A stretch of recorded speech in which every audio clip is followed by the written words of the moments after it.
ओम नमो भगवते वासुदेवाय।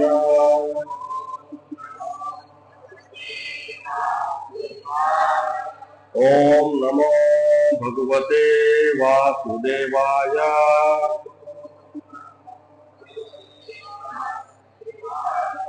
ओम नमो भगवते वासुदेवाय।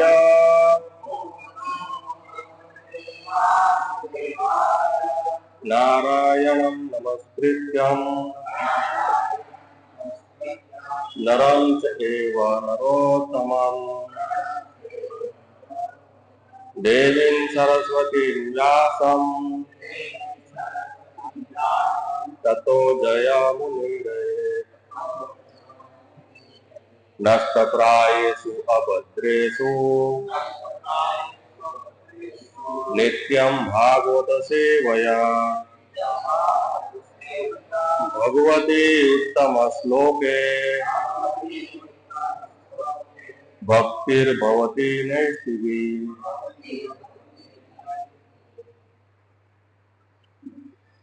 ભગવદ ગીતા તેના મૂળ રૂપે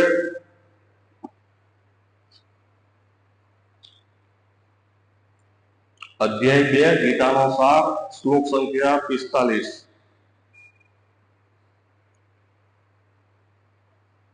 त्रैगुण्या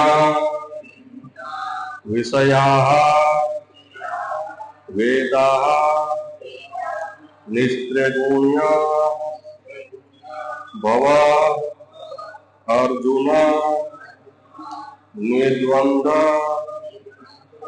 नित्यसत्त्वस्थ निर्योगक्षेमः आत्मवान्। त्रैगुण्य विषया वेदा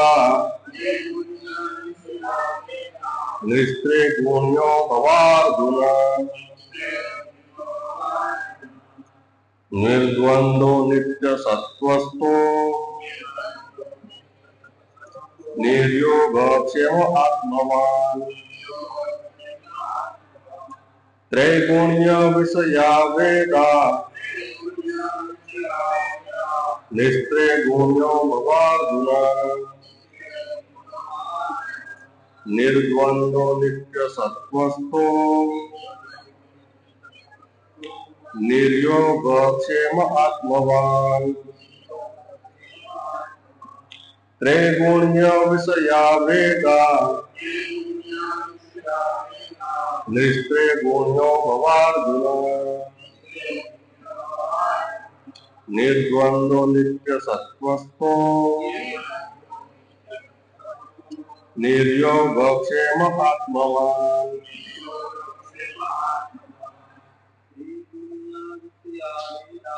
त्रैगुण्य विषया वेदा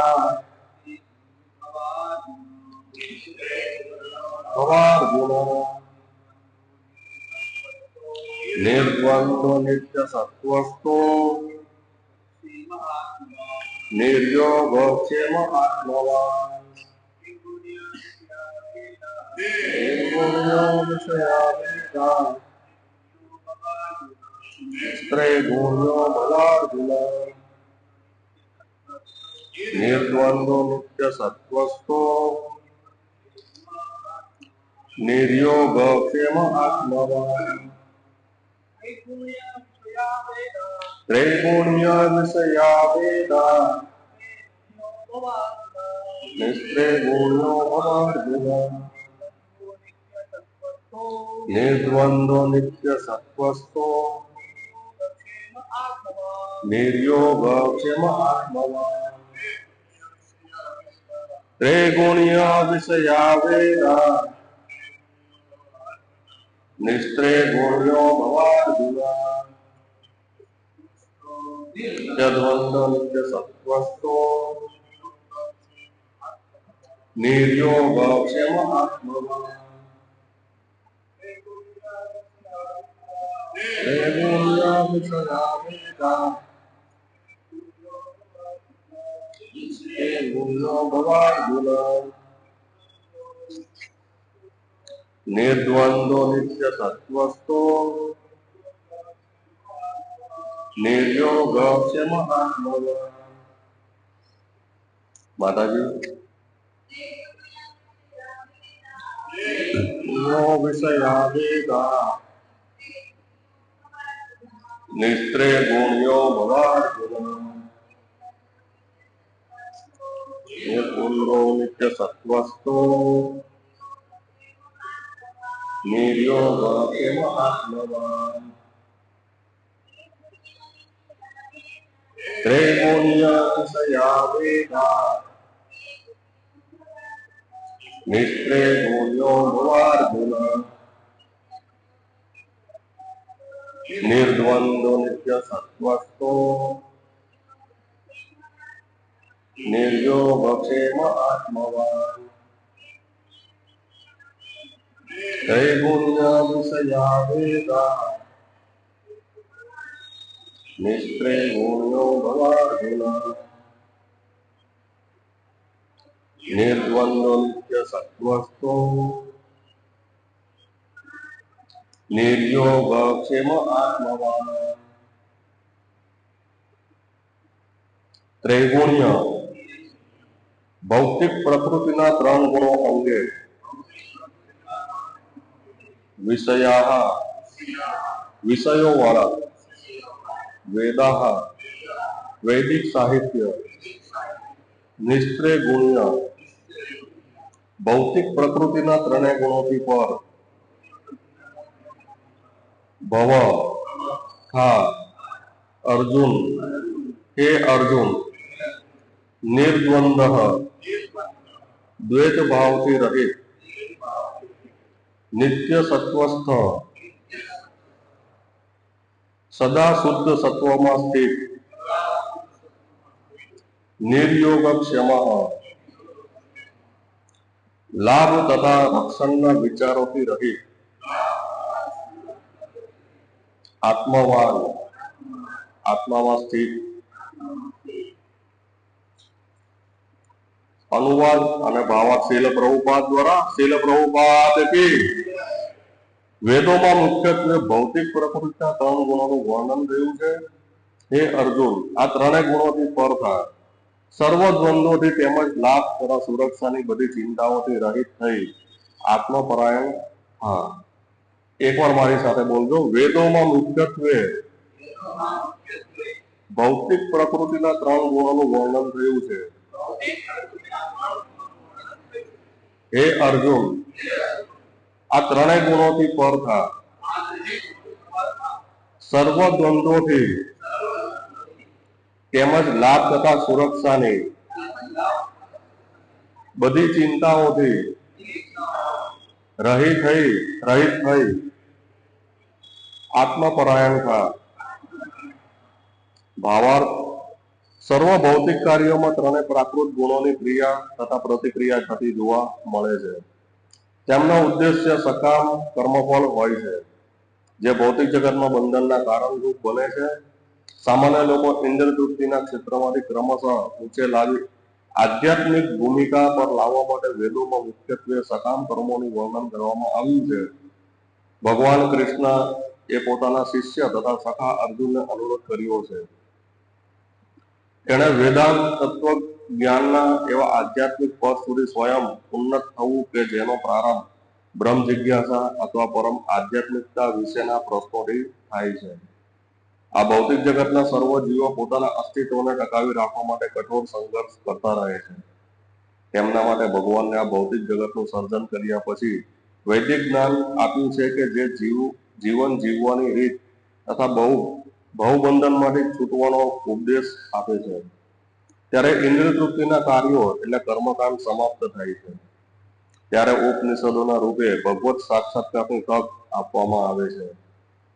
જેવી રીતે ભગવદ્ ગીતા પંચમ વેદ સમાન મહાભારતનું અંગ છે, તેવી રીતે ઉપનિષદો વિભિન્ન વેદોના અંશ છે.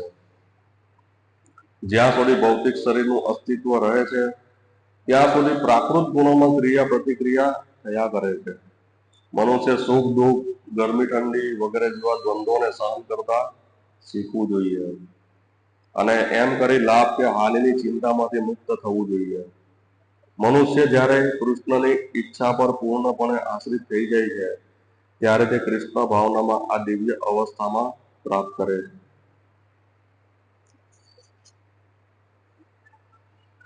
ઓમ જ્ઞાનતિમિરાન્ધસ્ય જ્ઞાનંજનશલાકયા ચક્ષુરુન્મિલિतं येन તસ્મૈ શ્રી ગુરવે નમઃ. શ્રી કૃષ્ણ ચૈતન્ય પ્રભુ નિત્યાનંદ શ્રી અદ્વૈત ગદાધર શિવાસાદિ ગૌર ભક્તવૃંદ. હરે કૃષ્ણ કૃષ્ણ કૃષ્ણ હરે હરે, હરે રામ રામ રામ હરે હરે, હરે કૃષ્ણ કૃષ્ણ કૃષ્ણ હરે હરે, હરે રામ રામ રામ હરે હરે, હરે કૃષ્ણ કૃષ્ણ કૃષ્ણ હરે હરે, હરે રામ રામ રામ હરે હરે.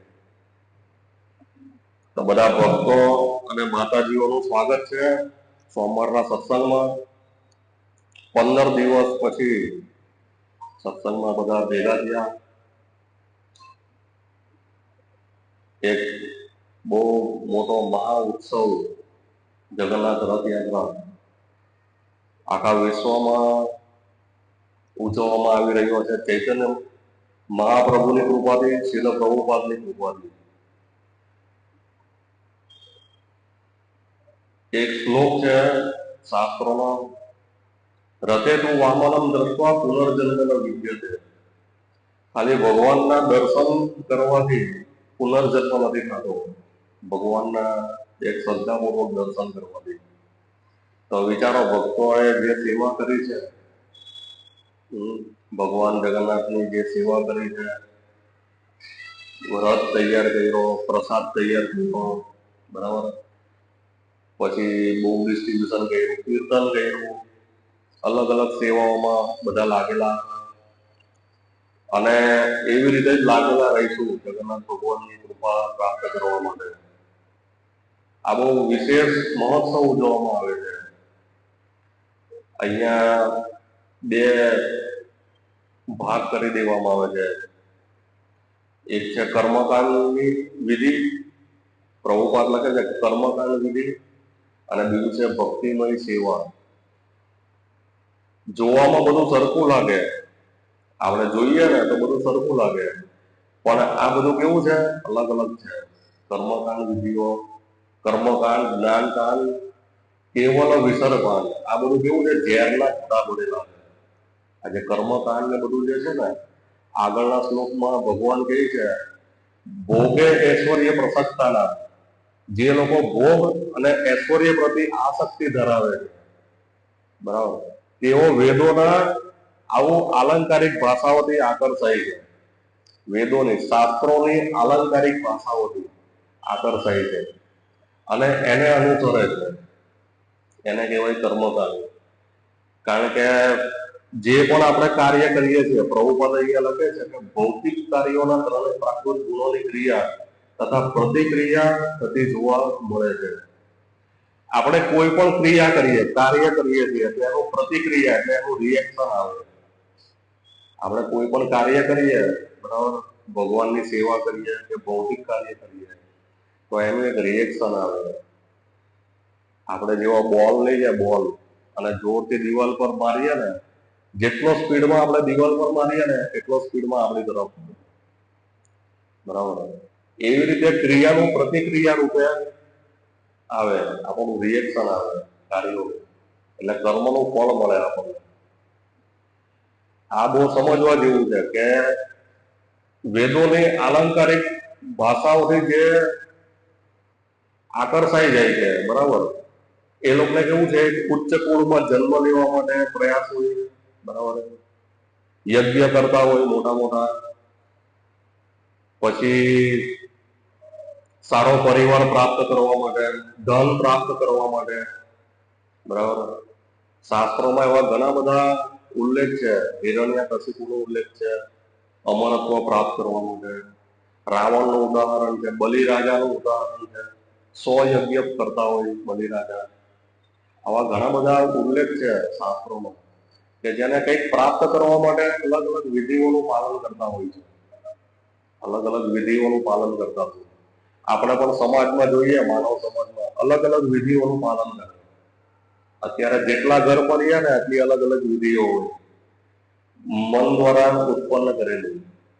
શાસ્ત્રો તો સાઈડ છે, પણ મન દ્વારા ઉત્પન્ન કરેલી ઘણી બધી વિધિઓનું લોકો પાલન કરે છે. પણ આ સમજવું જોઈએ કે કર્મકાંડ જે છે, બરાબર, જેવી રીતે આપણે એક દાન આપીએ છીએ, ભક્તિમાં આપણે જે અહીંયા ઘણા બધા ભક્તો સત્સંગમાં દાન આપે, બરાબર, દાન કરીએ છીએ, યજ્ઞ કરીએ છીએ, તપસ્યા કરીએ છીએ. તો આ વસ્તુ ભક્તિમાં પણ છે અને સકામ કર્મમાં પણ છે. સકામ કર્મીઓ પણ જે કંઈ પ્રાપ્ત કરવા માટે મોટા મોટા યજ્ઞ કરે છે. ભગવદ્ ગીતામાં વર્ણન છે, 3 પ્રકારના યજ્ઞ છે. 3 પ્રકાર અહીંયા વેદોમાં મુખ્યત્વે ભૌતિક પ્રકૃતિના 3 ગુણોનું વર્ણન થયું છે. 3 પ્રકારના, 3 સત્વગુણી યજ્ઞ, રજોગુણી અને તમોગુણી યજ્ઞ 3 પ્રકારે થાય.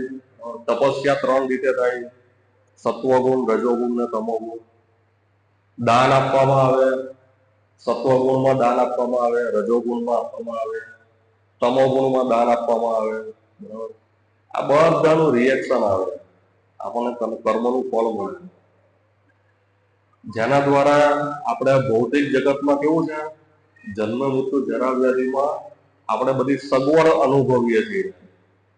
આપણે જે જન્મ મૃત્યુ જરા વ્યાધિમાં છીએ, પણ આપણે જે કર્મના ફળ ભોગવતા હોઈએ ને, એમાં આપણે સગવડતા અનુભવીએ. જેવી રીતે મનુષ્ય સત્વગુણમાં હોય ને, ત્યારે એને સુખનો અનુભવ થાય. આ ભૌતિક જગતમાં સુખનો અનુભવ થાય કે અમે જે કરીએ છીએ બરાબર કરીએ છીએ, હવે અમારે આની કઈ જરૂર નથી, બરાબર, અમે બહુ સુખી છીએ, અમારું જીવન બહુ સુખી છે, અમારો પરિવાર બહુ સુખી છે, સુખની અનુભૂતિ થાય. બરાબર. રજોગુણમાં જયારે હોઈએ ત્યારે શું છે, કોમ્પિટિશન થાય. આને એટલું કરી નાખ્યું, હવે આપણે એટલું કરી નાખીએ. પોતાની નામ અને ઐશ્વર્ય માટે આપણે મોટા મોટા યજ્ઞ કરીએ, દાન આપીએ, તપસ્યા કરીએ. બરાબર. રજોગુણમાં હોય ત્યારે એવું વિચારીએ. તમોગુણમાં હોઈએ ત્યારે કોઈ શાસ્ત્રનું કે કોઈ નોલેજ નથી હોતું, અને પોતાની પદ્ધતિથી યજ્ઞ કરવા, દાન આપવું, ગમે ત્યાં દાન આપી દેવું. બરાબર. તપસ્યા ગમે એવી કરી દેવી, કોઈ ધ્યેય નહીં હોય તમોગુણી. એટલે આ બધી જે પ્રોસેસ છે, બધી આ બધી પ્રતિક્રિયાઓ છે, ક્રિયાઓ, એનું પછી ધીમે ધીમે કેવું છે, રિએક્શન આવે. અને દરેક જન્મમાં આપણે આ બધા કર્મના ફળ ભોગવીએ.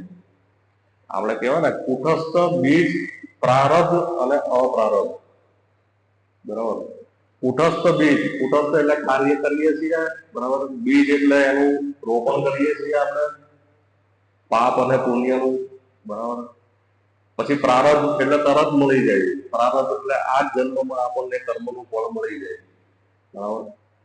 જેવી રીતે આપણે કોઈ વ્યક્તિ જોબ કરતા હોય, ગવર્મેન્ટ જોબ, તો એને તરત જ મળી જાય. બરાબર. એને તરત જ એનું સેલેરી મળી જાય. મહિનો પૂરો થાય એટલે સેલેરી મળી જાય. એટલે એને કેવું કે પ્રારબ્ધ કહેવાય. પ્રારબ્ધ એટલે તરત જ મળી જાય, આ જન્મમાં મળે. પછી એ પ્રતિક્રિયા કેવું છે, બીજા જન્મમાં મળે, અપ્રારબ્ધ. બીજા જન્મમાં મળે, આ જન્મમાં નહીં, બીજા જન્મમાં મળે. જે પાપ અને પુણ્ય કર્યા હોય ને, એ બીજા જન્મમાં મળે. ખ્યાલ આવ્યો?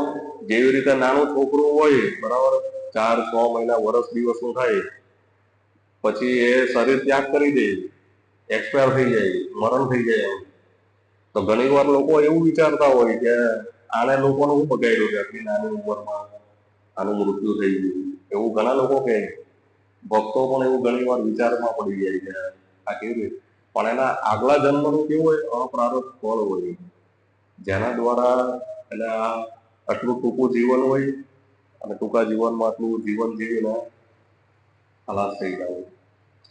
એટલે ક્રિયા અને પ્રતિક્રિયા, આ 3 ગુણો દ્વારા કેવું છે, અલગ અલગ બંધારણ પ્રાપ્ત થાય છે આપણને. બરાબર. પણ ભગવાન અહીંયા શું કહે છે, લાભ અને સુરક્ષાની બધી ચિંતાઓથી રહિત થઈ આત્મપરાયણ. તો અહીંયા એક પ્રશ્ન છે જે ભગવાન આગળના શ્લોકોમાં સમજાવે છે આત્મપરાયણ એટલે સૌથી પહેલા આપણે એક સમજવું જોઈએ કે આપણે શરીર નથી, આપણે આત્મા છીએ. શીલ પ્રભુપાદના આપણે કોઈ પણ લેક્ચર સાંભળીએ તેમાં આ જ પ્રશ્ન હોય છે કે આપણે શરીર નથી, આપણે આત્મા છીએ. કોઈ પણ ટોપિક હોય, કોઈ પણ શ્રીમદ ભાગવતમનો ક્લાસ હોય, બરાબર, એમાં આ સૌથી પહેલા આવે કે આપણે શરીર નથી, આપણે આત્મા છીએ. આ સમજવું. જ્યારે આપણે આ લેવલ ઉપર આવશું ત્યારે આપણે બધું સમજી શકશું કે આ લાભ માટે, બરાબર, ભૌતિક લાભ માટે અને સુરક્ષા એટલે આપણી સિક્યોરિટી, આપણને કોઈ વાંધો નહીં આવવો જોઈએ. બરાબર. એક તો ગટપણથી વાંધો નહીં આવવો જોઈએ, રોગથી વાંધો નહીં આવવો જોઈએ, બરાબર, સુરક્ષા થવી જોઈએ અને મૃત્યુથી સુરક્ષા થવી જોઈએ. આપણે બધા જ આવું વિચારીએ છીએ. મૃત્યુ નહીં આવવી જોઈએ, કોઈ રોગ નહીં થવો જોઈએ, બરાબર. એટલે જન્મ મૃત્યુ જરા વ્યાધિ જે છે એમાંથી આપણે સુરક્ષા પ્રાપ્ત કરવા માટે શું કરવું જોઈએ? આત્મપરાયણ બનવું જોઈએ. આ ભૌતિક પ્રકૃતિના 3 ગુણો સતત ચાલ્યા કરશે. આપણે આહાર લઈએ છીએ એ પણ 3 પ્રકારના છે. 3 પ્રકારના આહાર છે, બરાબર. વિચારીએ છીએ મનોવૃત્તિ, બરાબર, તો એ વિચાર પણ આપણા 3 પ્રકારના છે. સત્વગુણી છે, રજોગુણી છે, તમોગુણી છે, બરાબર. આ સમજવું જોઈએ. આપણે કોઈ કાર્ય કરીએ છીએ, આપણે બોલીએ છીએ તો 3 પ્રકારનું છે. સત્વગુણી વાણી છે, રજોગુણી વાણી છે, તમોગુણી વાણી છે, બરાબર. આથી 4-5 શ્લોક પછી જ એ બધું આવશે. સ્થિત પ્રજ્ઞ પુરુષની વાણી કેવી છે, કેવી રીતે બોલે છે, કેવી રીતે ચાલે છે, બરાબર, એમનું વ્યવહાર કેવો હોય છે, બધું જ અર્જુન એવો પ્રશ્ન કરશે અને ભગવાન એના જવાબ આપશે. એટલે આપણે સત્સંગમાં આવીએ છીએ પણ આપણે આ જ શીખવાનું છે કે આપણા શરીર નથી, આપણે આત્મા છીએ, સ્થિત પ્રજ્ઞ પુરુષની જેમ, બરાબર. આપણે અહીંયાથી જતા રહીએ સત્સંગમાંથી એટલે પેલું કેવું છે, શુશ્રુષતામ એટલે શ્રીમદ ભાગવતમનો એક શ્લોક છે કે શ્રવણ કરવાના ઈચ્છુક, સાંભળવાના ઈચ્છુક, બરાબર. સાંભળવાના ઈચ્છુક એવા હોય છે જે પરીક્ષિત મહારાજ જેવો, જે 7 દિવસ ને 7 રાત સુધી, મૃત્યુ સુધી, જ્યાં સુધી મૃત્યુ નથી આવતી ત્યાં સુધી શ્રવણ કરે. શ્રવણ ચાલુ ને ચાલુ રહી. અને જે વક્તા હોય છે પ્રભુપાદ જેવા, બરાબર, એ કેવા છે ભાગવત પ્રધાન કહેવાય. ભાગવત પ્રધાન એટલે કેવા છે કે ભગવાનની કથા કરે, બરાબર. આપણે ભગવાનની કથા કરીએ છીએ પણ કાલે સવાર પડે એટલે આપણે ભૌતિક કાર્યમાં લાગી જઈએ, બરાબર. આપણું કાર્ય કેવું છે? ભૌતિક કાર્યમાં લાગી જઈએ. એટલે સત્વગુણ, રજોગુણ ને તમોગુણના લપેટામાં આવી જઈએ. ભૌતિક કાર્યમાં લાગી જઈએ, બરાબર. એનું રિએક્શન આવે ને, તરત જ રિએક્શન આવે. સગા સંબંધીઓને મળવાનું, પ્રજલ્પ કરવાનો. પ્રજલ્પ એટલે શું ખબર છે ને? પ્રજલ્પ એટલે કૃષ્ણ કથાને છોડીને કોઈ પણ વાર્તાલાપ કરીએ ને આપણે, એને પ્રજલ્પ કહેવામાં આવે. શાસ્ત્રોની ભાષામાં, આચાર્યોની ભાષામાં, રૂપ ગોસ્વામી કહી જવું. પ્રજલ્પ કરીએ છીએ આપણે, બરાબર. શું હાલે ભાઈ, કેમ છે ધંધા પાણી, આમ તેમ બધું, હમણાં પાબંદી હાલે છે, ઓલું હાલે છે, પેલા એ બોમ્બ મારી દીધો, ઓલા એ બોમ્બ માર્યો, આનું ઊંધું થઈ ગયું, વરસાદ ભરાઈ ગયું, ગંડાળામાં પાણી ભરાયું તો 4-5 ઉંડાળા મરી ગયા. આવી બધી ચર્ચાઓ બધી ચાલુ રહી. આ બધું કોને કહેવાય? આને પ્રજલ્પ કહેવાય. એટલે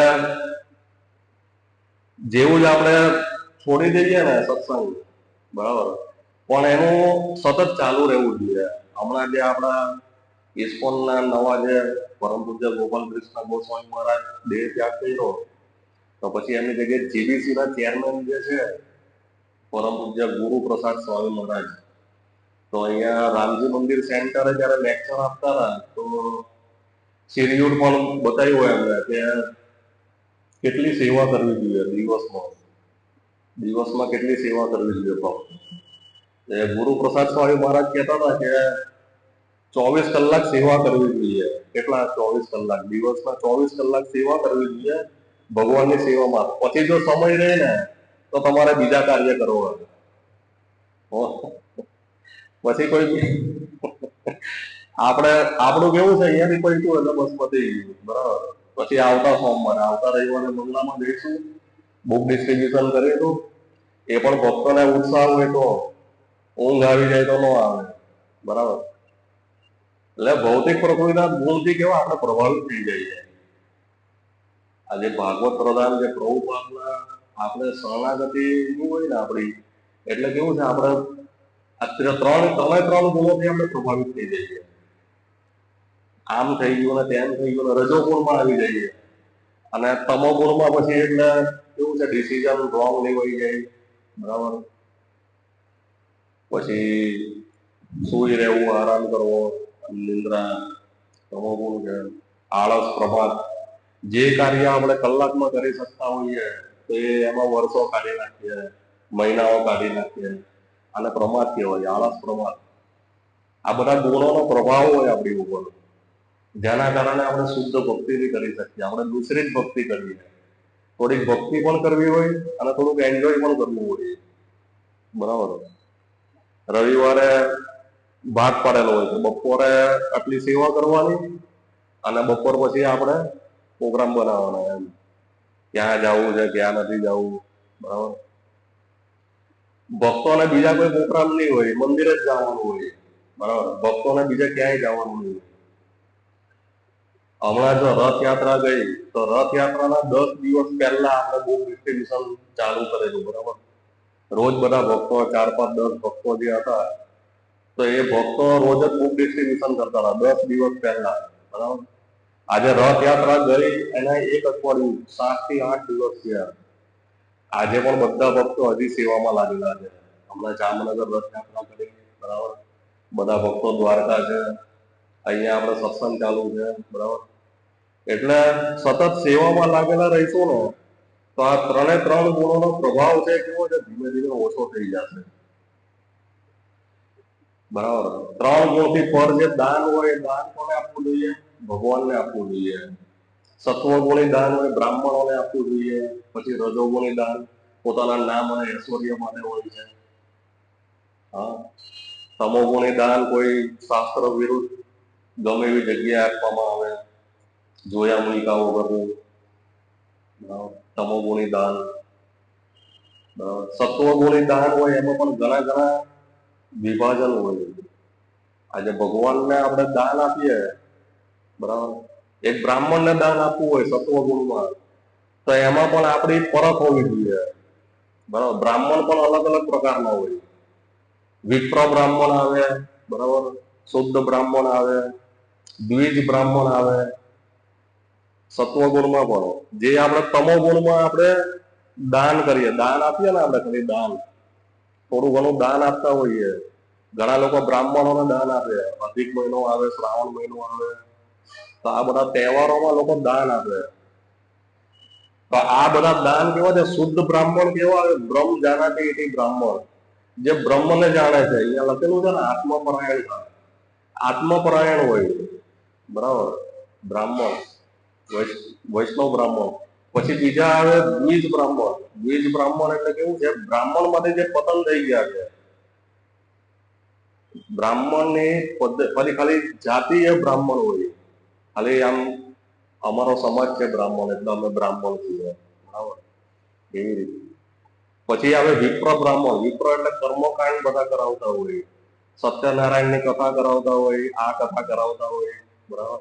એટલે બ્રાહ્મણોની પણ જે વિભાજન છે ઘણું બધું છે. 4 પ્રકારના બ્રાહ્મણો આવે, એનું વિભાજન પણ અલગ અલગ છે. એવી રીતે રજોગુણમાં પણ પોતાના નામ અને ઐશ્વર્ય માટે દાન આપતા હોય. અને ભક્તો ક્યાં દાન આપે? ભગવાનને દાન આપે, ભગવાન કૃષ્ણને દાન આપે. આ તફાવત છે બધામાં. આજે સત્વગુણ, રજોગુણ, તમોગુણ છે અને 3 ગુણોથી પર ભગવાનને દાન આપે છે ભક્તો. હવે ભક્તો ભગવાનને કેવી રીતે દાન આપે? ભગવાન તો મળતા નથી આપણને. હા, એક એવો પ્રશ્ન પણ થાય ને મનમાં કે ભાઈ ભગવાન મળતા નથી તો આપણે કેવી રીતે ભગવાનને દાન આપી શકીએ? જેવી રીતે બલિ મહારાજે આપ્યું વ્યક્તિગત ભગવાનને, 2 ભગવાનના ચરણ કમળથી આખું 3 લોક આપી દે છે બલિ મહારાજ. સુદામાં કંઈક દાન લઈને જાય છે, પૌવા લઈને, થોડા ઘણા પૌવા લઈને. તો આપણે કેવી રીતે દાન આપી શકીએ? આપણો વ્યક્તિગત પ્રશ્ન પણ એવો થાય ને કે આપણે દાન આપવું છે આત્મપરાયણ ભગવાનની સેવા પૂજા કરવા માટે, તો આપણે કેવી રીતે દાન આપી શકીએ? આ એક એવો પ્રશ્ન થાય. બરાબર. તો ગવર્મેન્ટ હોય ને, ગવર્મેન્ટ સરકાર, એ સરકાર જાતે આપણી પાસે વેરો કે ઇન્કમ ટેક્સ લેવા નથી આવતું. એના કર્મચારીઓ આવે છે. બરાબર. કોણ આવે છે? એના કર્મચારીઓ આવે છે. સરકાર ડાયરેક્ટ આવી જાય કે સરકાર આવી ગઈ એમ સરકારે ઇન્કમ ટેક્સ માંગ્યો કે વેરો માંગ્યો, એવું કઈ નથી. એના કર્મચારીઓ આવે. એવી રીતે ભગવાનના પ્રતિનિધિઓ જે છે, શીલ પ્રભુપાદ છે અને એમના શિષ્ય છે, એમના શિષ્ય છે, બરાબર.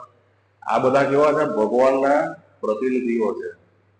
તો આપણે એમને દાન આપી અને ભગવાન સુધી, ભગવાનની સેવામાં લગાવી શકીએ.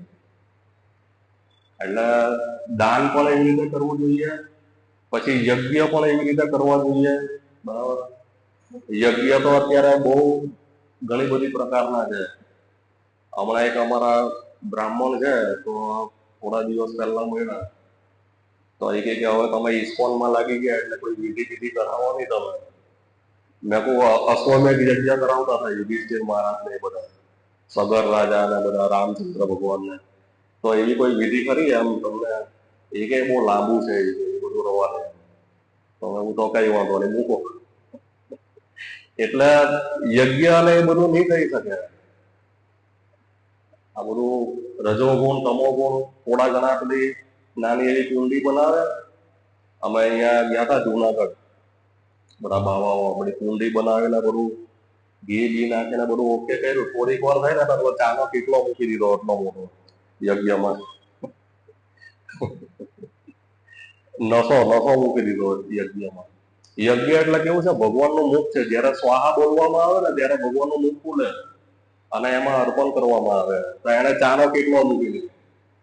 એટલે એકદમ તમોગુણી છે. લોકોને જ્ઞાન નથી કે કેવી રીતે કઈ વિધિ ભક્તિથી ભગવાનને પ્રસન્ન કરવું. બરાબર. આ રજોગુણ ને તમોગુણ નું મિક્સિંગ થઈ જાય આવું બધું યજ્ઞમાં પણ. એટલે જ ચૈતન્ય મહાપ્રભુએ આપણને સંકીર્તન યજ્ઞ આપ્યું છે. કૃષ્ણ વર્ણમ કુશા કૃષ્ણ સાંગો પાંગાસ્ત પાર્ષદમ યજ્ઞ સંકીર્તન પ્રાય યજંતી મેઘસઃ. જે બુદ્ધિશાળી વર્ગના લોકો છે, બરાબર, બુદ્ધિશાળી વર્ગના લોકો, બુદ્ધિ વગરના નહીં, બુદ્ધિશાળી લોકો જે છે, બુદ્ધિશાળી વર્ગના લોકો, એ લોકો હરિનામ સંકીર્તન દ્વારા યજ્ઞ કરે છે કળયુગમાં. જે ભગવાન સ્વયં આવે છે પોતાના પાર્ષદોને લઈને સંકીર્તન કરે છે. બરાબર. અને એ યજ્ઞ દ્વારા કળયુગના બુદ્ધિશાળી લોકો આ યજ્ઞ કરીને સુખી થાય છે, ભગવત ધામ જાય છે. આ સમજવું જોઈએ યજ્ઞ.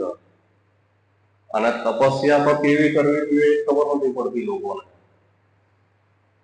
આજે જોઈએ, આ જેમ મહિનો ચાલે ને, આ જે ચોમાસું બેસે ને પછી બધા તહેવાર આવે. સોમવાર રહેવાનો, મંગળવાર રહેવાનો, પછી ના બુધવાર રહેવાનો, ગુરુવાર રહેવાનો. બરાબર. દિવાળી આવે તો હું રહેવાનું એ ખબર ન પડે, એવું થઈ જાય. બધો કીચડો થઈ જાય. કયો ઉપવાસ રહેવાનો, સવારે કેટલા વાગે ઉઠવાનું, ચતુર્માસમાં શું કરવું જોઈએ, શું નહીં કરવું જોઈએ. બરાબર. આવું કોઈ લોકો પાસે વિધિ ભક્તિ નથી, લોકો પાસે જ્ઞાન નથી કે તપસ્યા કેવી રીતે કરવી જોઈએ, ઉપવાસ કેવી રીતે રહેવા જોઈએ. ભગવાન ભગવદ ગીતામાં કહે છે શારીરિક તપસ્યા કેવી કરવી જોઈએ, વાણીની તપસ્યા કેવી રીતે બોલવું જોઈએ, વાણીની મનની તપસ્યા કેવી રીતે વિચાર કરવા જોઈએ, કેવી ઈચ્છાઓ કરવી જોઈએ, શેમાં આસક્તિ રાખવી જોઈએ. બરાબર. મનનું કાર્ય છે, મનની તપસ્યા. એટલે આ બધું આપણે સમજવું જોઈએ. સવે મન કૃષ્ણ પદાર્થ, મન ભગવાનની સેવામાં સતત ભગવાનનું ચિંતન કરવું જોઈએ. ગઈકાલે આપણા ભક્તોની દીક્ષા થઈ તો ગુરુ મહારાજને જયારે મળવા ગયા તો આદેશ આપો ગુરુ મહારાજ. ગુરુ મહારાજ કે કાયમ માટે સદૈવ, રાત હોય કે દિવસ હોય, પોતાના હૃદયમાં કૃષ્ણનું ચિંતન કરો. બસ કૃષ્ણનું ચિંતન થવું જોઈએ, બીજું કાંઈ નહીં. આપણી મનની તપસ્યા છે, શારીરિક તપસ્યા છે. બરાબર, સવારે વહેલું ઉઠવું જોઈએ, ઠંડા પાણીથી સ્નાન કરવું જોઈએ, ભક્તોનો સંગ કરવો જોઈએ, સ્પર્શ કરવો જોઈએ ભક્તોનો. બરાબર, આવી રીતે આપણે સંગ કરી શકીએ, શારીરિક તપસ્યા કરી શકીએ. ભગવાન અને ભક્તોની સેવા કરીને શારીરિક તપસ્યા, વાણીની તપસ્યા, ભગવાનના ગુણગાન ગાઈને સતત ભગવાનના ગુણગાન ગાવાના. સતત એવું નહીં કે થોડીક વારમાં કોઈ નેતાના ગુણગાન ગાવાના, થોડીક વાર થાય તો કોઈ ડોક્ટરના ગુણગાન ગાવા મળે, થોડી વાર થાય તો આ કોઈ મગજમારી થાય તો એના ગુણગાન ગાવા. ઓલો હાચો છે ને ઓલો ખોટો છે, તરત ચાલુ થઈ જાય. આમાં લખેલું દ્વંદ્વથી મુક્ત થવાનું. તો આવા દ્વંદ્વમાં ફસાઈ જઈએ આપણે. પણ ભગવાનના ગુણગાન કહીએ ને, સતત ગુણગાન ગાવાના ભગવાન. એક અમારા જે સિનિયર ભક્ત છે રાધિકા રમણ પ્રભુ, એને કોઈ પણ ટોપિક આપો તમે, એ શાસ્ત્રોના આધારે જ સમજાવે. એકવાર અમે કારખાને બેસતા સાથે હીરામાં, તો એનાથી હીરો ઉડી ગયો.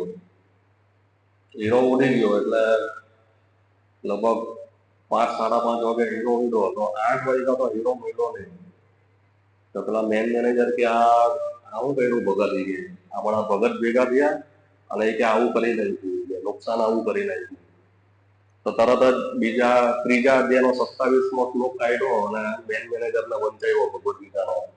પ્રકૃતિ ક્રિયા માણાની ગુણે કર્માની સર્વસ અહંકારે વિમુઢાત્મા કરતા હમિતિ મન્યતે. આ દરેકે દરેક કાર્ય કેના દ્વારા થાય છે? પ્રકૃતિના ગુણો દ્વારા થાય છે.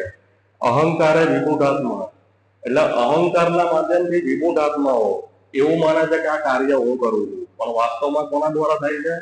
પ્રકૃતિના ગુણો દ્વારા થાય છે. આવી રીતે તો મેન મેનેજર કઈ નહીં, જાવ આ તો બધું પ્રકૃતિના ગુણ દ્વારા થાય છે. એ મોકલી દીધા ઘરે, અમને બધા છોડી દીધા.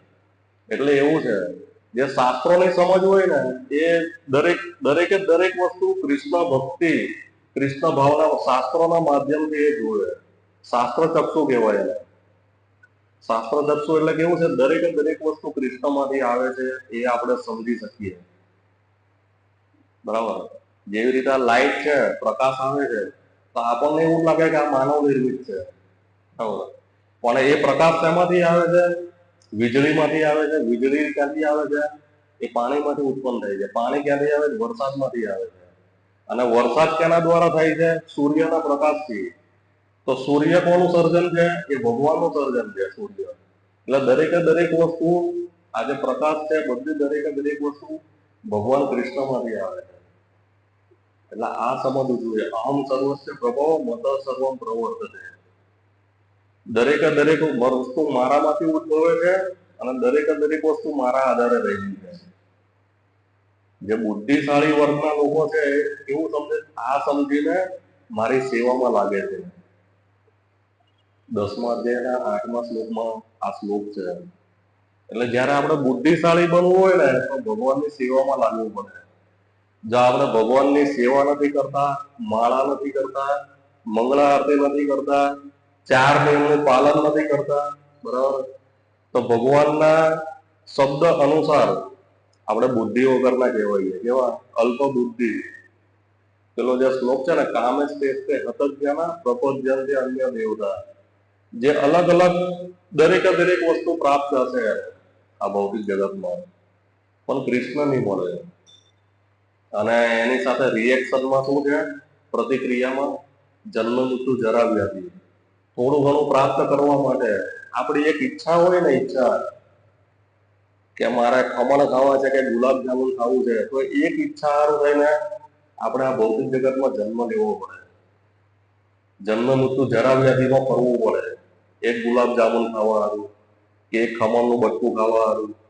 હા, પણ જે આપણી ઈચ્છા હોય ને, કૃષ્ણની સેવા કરવી છે, તો એ આપણને કૃષ્ણ સુધી લઈ જાય. અને આ બધું તો ફ્રીમાં મળે. આજે પ્રસાદ જે બધો છે ને એ તો બધો ફ્રીમાં મળે ભક્તોને. એના માટે કોઈ પ્રયાસ કરવાની જરૂર નથી. પ્રભુપાદ કહે છે કે એટલો બધો શું કહેવાય, બહુ સ્ટ્રગલ કરવાની જરૂર નથી. લોકો દિવસમાં તમે 8 કલાક કામ કરી શકો અને આ બધી જ વસ્તુ મળશે. આપણા જે કાર્ય જે છે એના જે ફળ રૂપે વ્યાજ, આપણે જેટલા પણ કાર્ય કર્યા છે તો એમાંથી આપણને બધું જ મળશે. આપણને જન્મ મળ્યો છે, માતા પિતા મળ્યા છે, આપણને ધન મળ્યું છે, બરાબર, બુદ્ધિમત્તા છે, સુંદરતા છે, બધું જ મળ્યું છે. કોઈ વસ્તુ નથી મળી એવું નહીં, બધું જ મળેલું છે આપણને, બરાબર. પણ આપણે પ્રયાસ એના માટે કરવાનો છે, કૃષ્ણની પ્રસન્નતા માટે. અને કૃષ્ણની પ્રસન્નતા કૃષ્ણ આપણને ડાયરેક્ટ નહીં મળે. એમના માટે એમના પ્રતિનિધિઓ છે, ભગવાનના ભક્તો, શુદ્ધ ભક્તો. બસ એમની સેવાના માધ્યમથી એમના આદેશનું પાલન કરીને આપણે ભગવત ધામ સુધી જઈ શકીએ. નકર આપણે જન્મ મૃત્યુ જરા વ્યાધિ આપણા માટે તૈયાર છે. આપણને આ ભૌતિક જગતમાં એવું લાગે છે, એક એવો વિચાર પણ લોકોમાં આવે સમાજની અંદર, માનવ સમાજની અંદર એક એવો વિચાર છે કે કૃષ્ણ ભક્તિ જે કરવા વાળા છે ઇસ્કોનમાં કે બીજા 2-3 સંપ્રદાય છે, બરાબર, 4 સંપ્રદાયમાં બહુ ઓછા પ્રમાણમાં ભક્તો છે. પણ જે સૃષ્ટિનું સર્જન જે છે ને, 100% સૃષ્ટિનું સર્જન, એમાંથી 25% ભૌતિક જગત છે. આ કરોડો બ્રહ્માંડ આપણે ગણીએ ને તે ખાલી 25% છે. 75% જે છે એ આધ્યાત્મિક જગત છે, ભગવાનનું વૈકુંઠ ધામ છે. 75% વિચારો, 75%. એટલે 75% જીવાત્માઓ ત્યાં નિત્ય મુક્ત જીવન જીવે છે, નિત્ય મુક્ત. એમાં કોઈ જન્મ મૃત્યુ જરા વ્યાધિ પણ નથી અને આ ભૌતિક પ્રકૃતિના 3 ગુણોનો પ્રભાવ પણ નથી, માયાદેવી નથી ત્યાં. 3 ગણા. અહીંયા તો 25% છે. આપણે કેટલા જીવો ગણી શકીએ? સુરતમાં ખાલી જીવ ગણવા હોય ને તો આપણે નહીં ગણી શકીએ. અહીંયા રોમમાં કેટલા જીવો છે, કેટલા બેક્ટેરિયા છે, કેટલા કૂતરા છે, કેટલા બિલાડા છે, બરાબર, આપણે નહીં ગણી શકીએ. મચ્છર, બાકી, માકડ, ચાચર બધું જ ગણીએ તો આપણે જીવ નહીં ગણી શકીએ. એ બધું ડાયરેક્ટ કેવું છે, ભગવાન સાથે કનેક્શન છે આ સૃષ્ટિના સર્જન.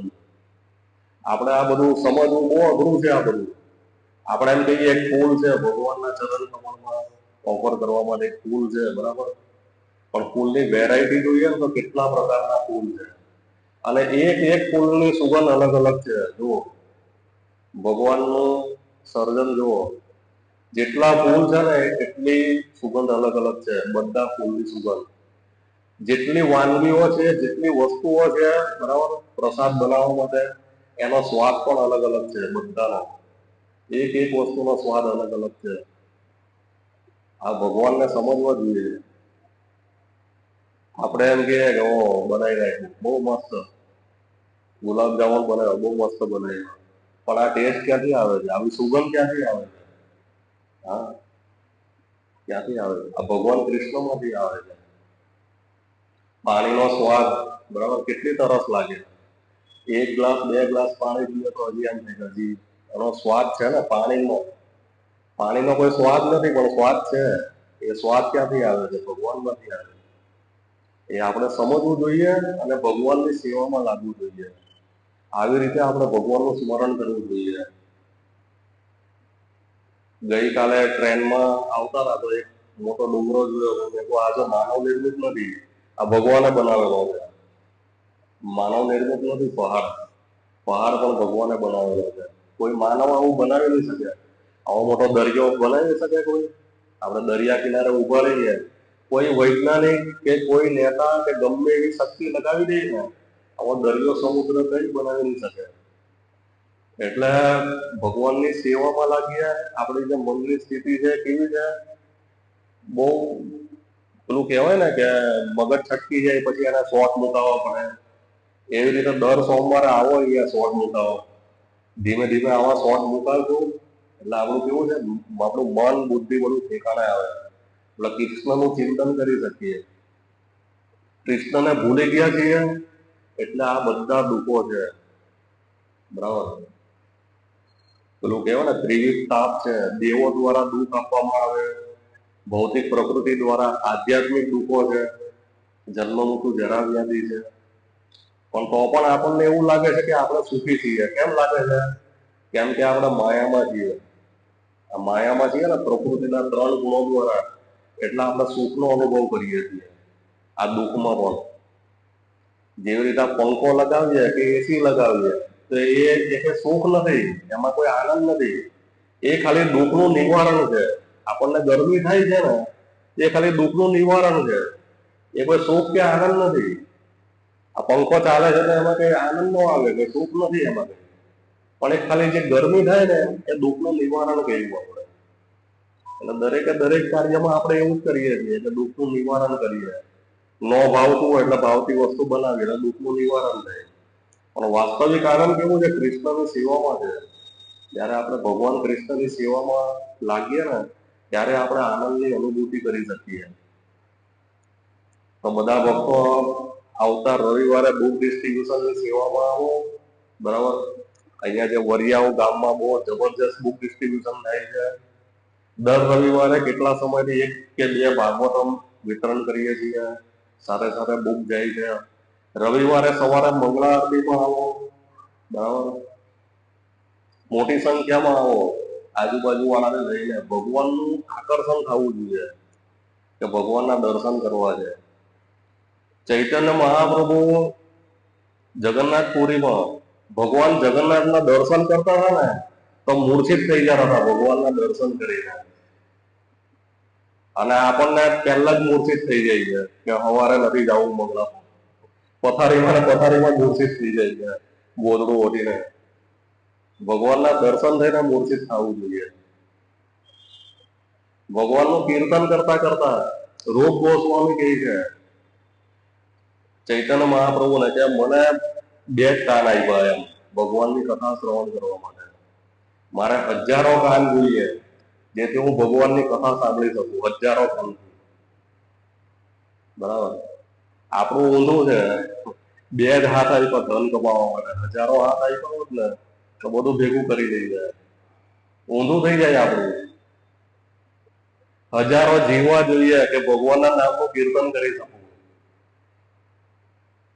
રૂપ ગોસ્વામી આવી પ્રાર્થના કરે છે ભગવાન, મારે હજારો જીવવા જોઈએ કે હું હજારો જીવવાથી ભગવાનના નામનું કીર્તન કરી શકું. દિવસના અને રાત્રે કેવું કરતા કે 1 ચમચી ઘી અથવા 1 કે 2 ચમચી થોડીક છાશ મળી જાય ને તો પી લઈ અને 22 કલાક સેવામાં લાગેલા રહેતા હતા. રોજ 6 ગોસ્વામી, 6 ગોસ્વામી, જે આપણે ફોટો છે ને 6 ગોસ્વામી, વિચારો. અને જે પારસમણી જેવી વસ્તુ તો છે ને, કચરાના ડબ્બામાં રાખતા હતા. આપણે થોડુંક એવું એટલે એવું હોવું છે ને તો ક્યાં તિજોરીમાં આટલું રાખીએ, 4-5 તો ચાવી લગાવીએ એમાં. 4-5 ચાવી લગાવી દઈએ, કોઈ લઈ ન જાય. ત્યાં પછી પેલા એમાં લોકરમાં મૂકવા જઈએ, થોડુંક ઘણું હોય ને તો. પારસમણી તો કચરાના ડોલમાં રાખતા હતા, વિચારો. આપણા સદ ગોસ્વામીઓ. એટલે આવી ભક્તિ જયારે આપણે કરીએ ને, ત્યારે આપણે ભગવાનના ચરણ કમળની રજ પ્રાપ્ત કરી શકીએ, ભગવાનના દર્શન કરી શકીએ. એટલે આ સમજવું જોઈએ અને ભગવાનની સેવામાં ઉત્સાહથી લાગવાનું. બરાબર? આમ પેલો ઓચિંતાનો કેમ વંટોળીઓ આવી જાય અને ધૂળ બૂળ બધું ઉડાડી નાખે, આમ પવન બવન ને બધું કેવું કરી નાખે, એમ આપણા હૃદયની અંદર કૃષ્ણ ભક્તિ જાગૃત થવી જોઈએ. વંટોળિયો આવી જવો જોઈએ ઓચિંતાનો. ધીમે ધીમે નહીં, વંટોળિયો જ આવવો જોઈએ. અને પાછું રહેવું જોઈએ. વંટોળિયો થોડી વારમાં જતો રહે એવું નહીં. બરાબર? એક રવિવાર વંટોળિયો રહે, પછી બીજા રવિવારે પાછો વંટોળિયો ન હોય. પછી વિચાર કરવો પડે, કેમ પ્રભુ પોતા ગયેલા વૈષ્ણવ ઠાકુર. મારા વૈષ્ણવ થઈ જાય, રવિવારે જોવું પડે. મંગળામાં નથી આવ્યા, પુસ્તક વિતરણમાં નથી આવ્યા, ભગવાનની સેવામાં નથી આવ્યા, બરાબર, સત્સંગમાં નથી આવ્યા. એટલે એવું નહીં, વંટોળિયો થવો જોઈએ. હરે કૃષ્ણ. કોઈ પ્રશ્ન હોય તો પૂછી શકો છો.